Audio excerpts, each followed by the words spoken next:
So my name is Kaitie Degen. I am the creator slash CEO of SoberSaturdayz. SoberSaturdayz is an event company that plans alcohol-free events around the city. I also import non-alcoholic spirits from around the world with the intention to integrate them into local establishments across Canada. I kind of just want to be the #1 non-alcoholic distributor of Canada. That's the dream. What makes your event so successful? I think I've just kind of found a niche that hasn't been taken care of yet. There's a lot of people who have gone through recovery or who are on medications or who are pregnant or DD or just for a numerous amount of reasons don't want to drink, and our community just doesn't support that whatsoever, especially in a fun way.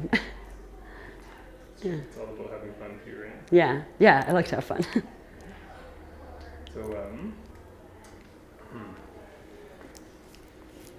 So what was the trigger for you? Like I know we kind of touched on the subject, but what was the turning point that actually said, hey, I want to create my own environment? Yeah, I guess when I was growing up, I didn't have a lot of friends. I had to move. I went to a different school every single year of my life. And so when I moved to Edmonton, I made friends by going out and socializing. And for the past 10 years, I thought I had tons of friends because of this. But I realized, especially last year, that these friendships maybe weren't exactly what I thought that they were. And I was craving more authenticity from myself and from other people. And I realized that the thing that was stopping all of that was obviously hiding behind some sort of void or substance. So, yeah. Now, do you have any business background? No, absolutely not, which has been hilarious because, like I said before, I built SoberSaturdayz for selfish reasons. Like, I just wanted to hold events that I wanted to go to where I could party safe, and it just blew up.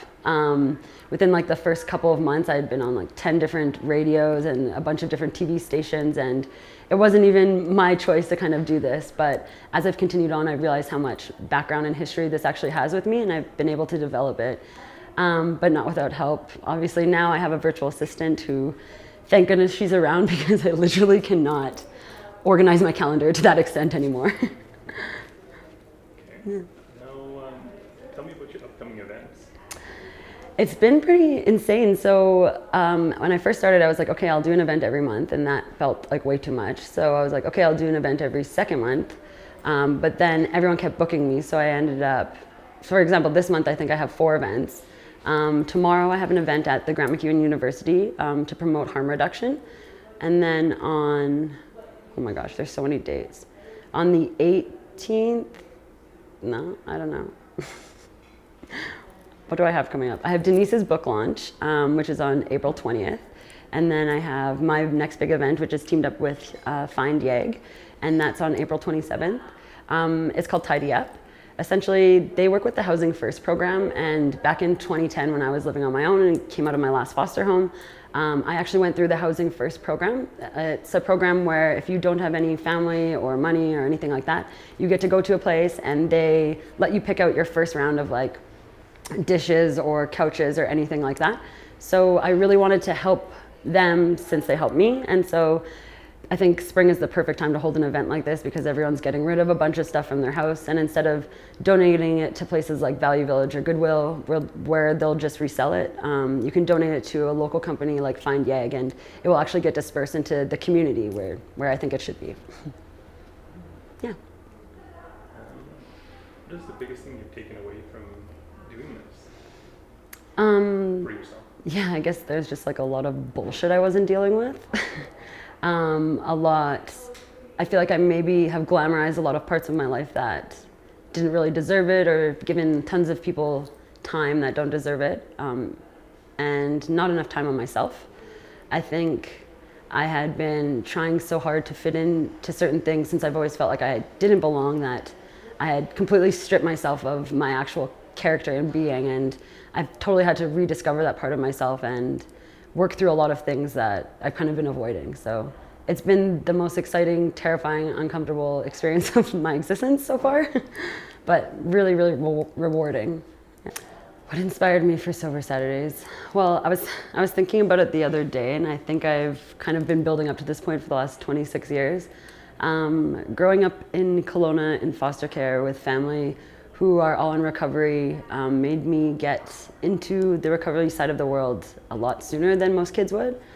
I used to kind of deny the fact that my mother's blood ran through my veins, and so I started drinking and partying a lot when I was 18, when I first moved here, and it was last year when I started to notice that me and my friends have kind of been habitually partying. So it wasn't just weekends anymore. I'd become weekly during the day, or not during the day, but during the week as well. And working in the hospitality industry just didn't help that. So I kind of noticed the same habitual patterns between a lot of us, and I wanted to make a change. And when I personally started making a change, I realized how little support there was in the community for changes like this.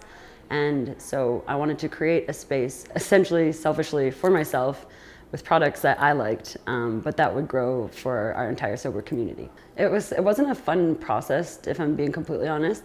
So I kind of knew February last year that I wanted to cut back on drinking, which I did, but it just made it so that when I did go out to events or parties, I just went double as hard, sort of thing.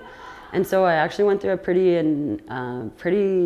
annoying date rape experience just before I really flourished what SoberSaturdayz was. And I think it's because I'm the type of person who really needs to be knocked on the ground for something to influence me. Luckily, it wasn't a really dramatic ending, but it was enough to make me kind of hide away from the world for 5 months. And those 5 months I really thought I was going to have a lot of support from friends and family, but I ended up having almost zero support, and that was really tough. But those 5 months are what gave me the time to kind of think about who I wanted to be and what I wanted to change within myself and what I wanted to build in order to support other people who were going through the same stuff. Yeah. So I guess my brain works just by seeing what my own habits are and what my family's habits have been, and then why we aren't able to get past that, or why society isn't able to get past a certain point. And I guess growing up, seeing my mom relapse so often and going through all of these different programs through so many different centers, that I kind of just found the missing link. And I realized that we're all kind of fighting from something, which is drinking or partying, but we don't really have a solution on the other end. So we put people through these programs to kind of get them away from something, but we're not filling that void with something else. And so I wanted to create a space that gave an option, another option essentially, so that you could either choose drugs and partying or just partying without drugs. Yeah, so my new office, as of 3 days ago, is in a building called Studio 72. It's a community workspace filled with different studios, places for people who make ceramics, jewelry, all sorts of stuff. I was lucky enough to get a room in here. It's not very exciting on the inside, but it's very exciting for me. Yeah, okay. Mind your step.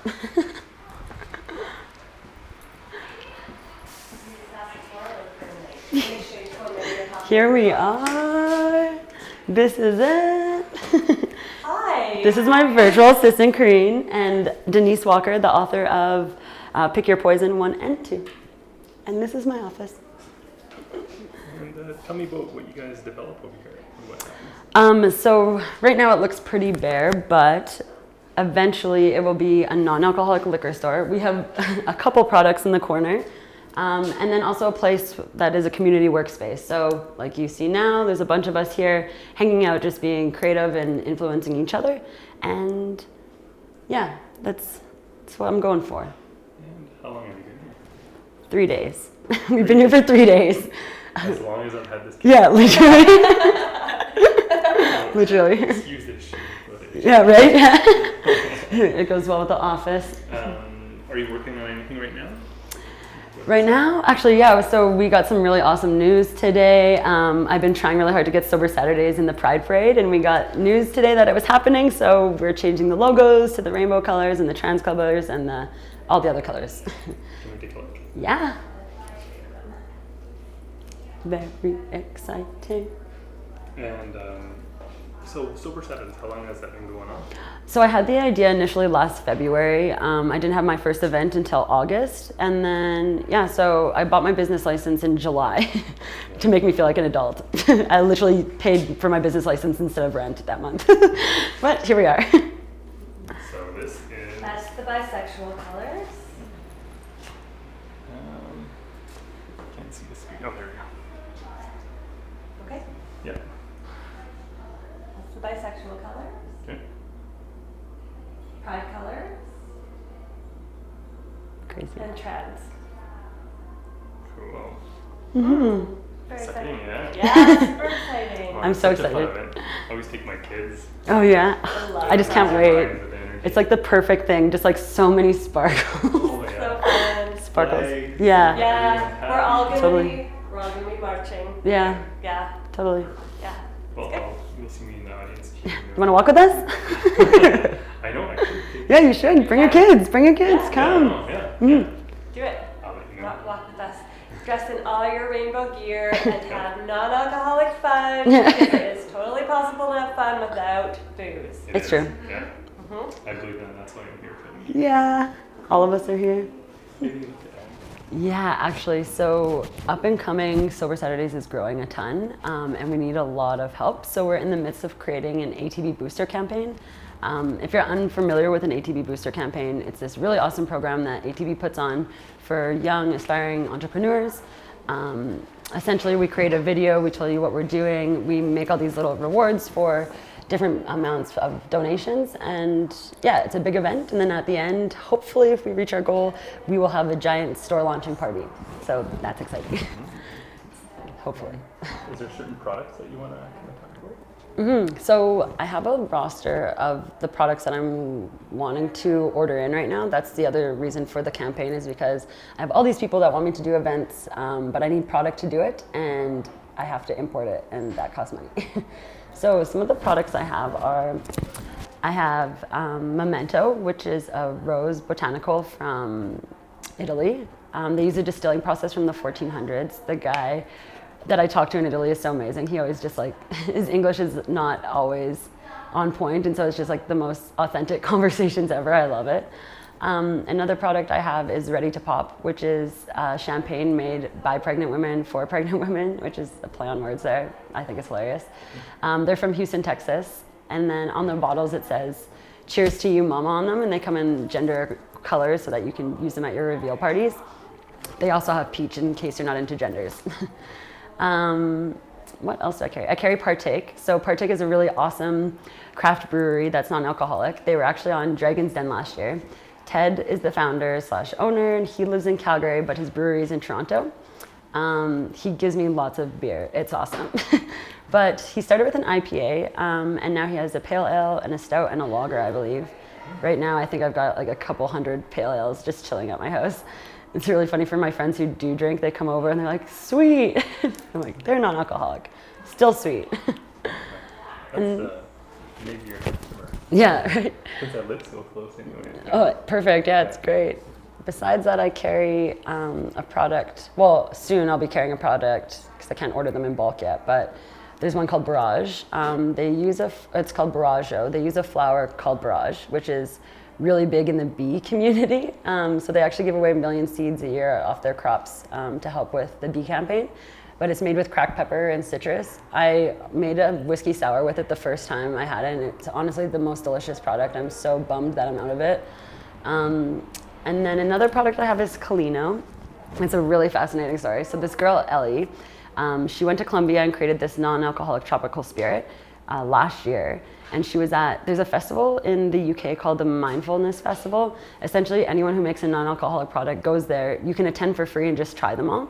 So she was there, still working her regular job. Went there, a woman from Salisbury, I think that's the name of like the grocery stores there or whatever, but saw her product and was like, "This is delicious, I want to carry them in my stores." Just happens to have 500 stores. So now Ella's just like booming, which is amazing, because I've seen her start from like 1 follower on Instagram to now being in 500 stores across wherever. Just incredible. But it's really delicious. It's made with Inca berry and juniper, I think. It's super good. Probably my most popular, which is why I don't share it. And then I have Ghost in a Bottle. So Ghost in a Bottle was created by an award-winning gin master in, I can't remember where, somewhere in the UK. But he is world-renowned for his gin, and this November, actually, he created 2 non-alcoholic spirits One is a floral, so it tastes, I kind of think it tastes like ylang ylang mixed with like lavender. And then the other one's herbal, so it's like ginger and got more of like a grassy taste to it. Really beautiful bottling, delicious. And I also carry Seedlip. So Seedlip was my first non-alcoholic spirit that I've ever carried. It's actually the world's first distilled non-alcoholic spirit. So with the other products, they use a distilling process that's completely different than when you make alcohol. But Seedlip uses the same process as alcohols do, except in the last process they use a chemical reaction in order to extract the actual alcohol from it. So that's pretty wild. And they have a clementine flavor, a spice, which is similar to a spice rum, and then garden, which is my favorite. It tastes similar to gin, but it's made with green peas and hay, which is just like wild. I don't know how they did that, but it's awesome. Yeah. It's pretty awesome. Yeah, it's pretty good. The best part is like they're all organic and have 0 calories and no sugar, so you actually feel better when you drink them, which is just hilarious. I can't imagine going to a bar and leaving feeling better mentally and physically. Especially like I think I had no idea about this stuff. I know. You know, here's me basically just dodging alcohol. Totally. That's basically what I do. Yeah. And then mainly because of the pressures of my company. Mm-hmm. And I consume so much, you know, and the stress levels Yeah. are high. And if I do, Totally. I'm knocked up for 3 days. Like, Exactly, just, yeah. I can't focus, and plus I have to be a dad. It's not worth it, yeah. It's like, what's it even doing? The fact that these are becoming available and that Mm-hmm. you're bringing them here, Yeah. that's pretty neat. It was pretty funny to like convince them to send me product because none of them are in Canada or the States yet, except for Seedlip. And when I first started, I was just like, okay, I'm going to get them to send me bottles. I'll market for them, blah, blah, blah. And it took a year of convincing to get a lot of them because they're like, who are you? What are you doing? We're not going to import to Canada for one tiny little person. And I was like, I'm going to be big. It's going to work. But now that I've been working with them for a year, it's funny because like obviously I'm not a business person, and so well, maybe You're pretty smart. I guess now Mrs. Businesswoman, but I don't talk to people in a business manner. Like when I emailed them, I was like, hey, this is what I do. It's not like structured or anything. And at first I think it catches people off guard. But now they love it because they get to actually build an authentic relationship with me and know what they're supporting and why I'm doing it. And I think it's how I want to run a business. And yeah, it's awesome. It's like you're talking to a guy that is not a filmmaker. Yeah. I guess I just haven't really considered it. Yeah. Yeah. I don't have that piece of paper on the wall saying I'm a business, whatever. I don't, Yeah. I don't think so, yeah. That's awesome. So, anything that maybe you can leave a message for, Yeah. say, individuals like me, alcohol dodgers that Yeah. come out and need someplace to go. Yeah, I think the biggest thing is when you stop drinking alcohol, you feel you have social anxiety, and everyone has it, I guess, is the biggest thing. We're all feeling awkward. When I hold these events, I feel extremely awkward and nervous. I always joke to my boyfriend, I'm like, so I invited all these people, but like, do I have to talk to all of them when I get there? Because I kind of just want to sit in the back and partake by myself. But we all feel awkward. Just go out of your comfort zone, just get there. We'll all grow together. It's a revolution. Just take the big step. Yeah. And so you said this next event coming up is... I have one tomorrow, but the next like full SoberSaturdayz event is on April 27th at the Southside Find Yeg location. Yeah, there'll be about 30 different vendors there that are local. People like Local Omnivore, Pink Gorilla, Lawless Vintage, who is being featured in Avenue Magazine, just saying. And yeah. And how did these people come to you, or were you approached them, or do you have relationships with them? I think, well, Lawless Vintage is run by two of my BFFs, Caitlin Barron and Danny. And Local Omnivore actually reached out to me to do an event, which we're holding in July. It hasn't been dropped yet, but it's a 50s themed, it's called Soda Pop Hop, and it's a 50s themed dance thing. It's hilarious. But so they reached out to me, and then their sister company, Pink Gorilla, reached out to me after they reached out to me. So I was like, perfect. Oh yeah, and Yellowed might be there. And I just love ice cream, and Yellowed, I don't know if any of you have been there, but they're like this mom and pop shop that opened recently, and they use flavors from the Philippines. One in particular, ube, is like this sweet yam. It's purple. Oh my God, it's so delicious. But so I just tried to find all of my favorite vendors and then ask them personally to come. I really wanted it to be community based, so I didn't charge the vendors for getting there. I honestly just want to help support the community and get their word out, and then maybe in the future they'll help me with events that they're doing too. Yeah. Sweet.